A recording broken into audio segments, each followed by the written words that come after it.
நம்ம விஜய் சாரோட நடிப்புல உருவான ஜனநாயகன் திரைப்படம் மிக விரைவில் ரிலீஸ் ஆக இருக்கு. அதனையொட்டி இந்த படத்துடைய ப்ரொமோஷன் வேலைகள்ல படக்குழு ஸ்டார்ட் பண்ணிருக்காங்க.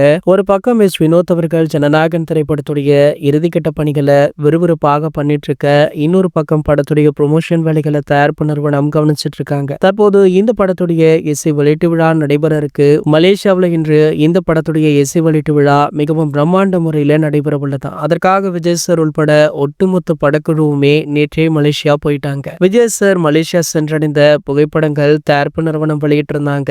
அதனை பார்க்கும் பொழுது தளபதி அவர்கள் செம்ம வைபுல இருப்பதாக தெரியுது. நம்ம விஜய் சார் மலேசியா சென்ற வீடியோக்களிலும் அவர் செம்ம ஜாலியாக இருக்காரு. விஜய் சார் செம்ம ஜாலியாக இருப்பதை பார்க்கவே ரொம்ப சந்தோஷமாக இருக்கு அப்படின்னு ரசிகர்கள் சமூக வலைதளங்கள்ல சொல்லிட்டு இருக்காங்க. இன்று ஜனநாயகன் படத்துடைய இசை வெளியீட்டு விழா மட்டுமல்லாமல் விஜய் சாருக்காக ட்ரிபியூட் நிகழ்ச்சியுமே நடத்த போறாங்களா. தளபதி கச்சேரி அப்படின்ற பெயர்ல மிகப்பெரிய இசை கச்சேரிய படக்குழு பிளான் பண்ணிட்டு இருக்காங்க. விஜய் சார் படங்கள்ல இடம்பெற்ற பாடல்களை பாடகர்கள் பாடி அவருக்கு மிகப்பெரிய ட்ரிபியூட் ஒன்றை கொடுக்க இருக்காங்களா. ஆகையால இது இசை வெளியீட்டு விழா கிடையாது அப்படின்றது உறுதி செய்யப்பட்டிருக்கு. இந்த நிலையில பாத்தீங்கன்னா இந்த ஆடியோ லான்ச்ல படத்திற்கு சம்பந்தப்பட்டவங்க மட்டுமல்லாமல் பல முக்கிய பிரபலங்களுமே கலந்து கொள்றாங்களாம். குறிப்பாக விஜய் சாருடைய மனைவியான சங்கீதா விஜய் அவர்கள் இந்த ஆடியோ லான்ச்ல கலந்து கொள்ள உள்ளதாக சொல்லப்படுது. சமீபத்துல அவங்களை ஏர்போர்ட்ல எடுத்த புகைப்படம் ஒன்று சமூக வலைத்தளங்கள்ல படு வைரலுமே ஆகிட்டு இருக்கு. இது போன்ற செய்திகளை பற்றி நீங்க உடனே தெரிஞ்சுக்க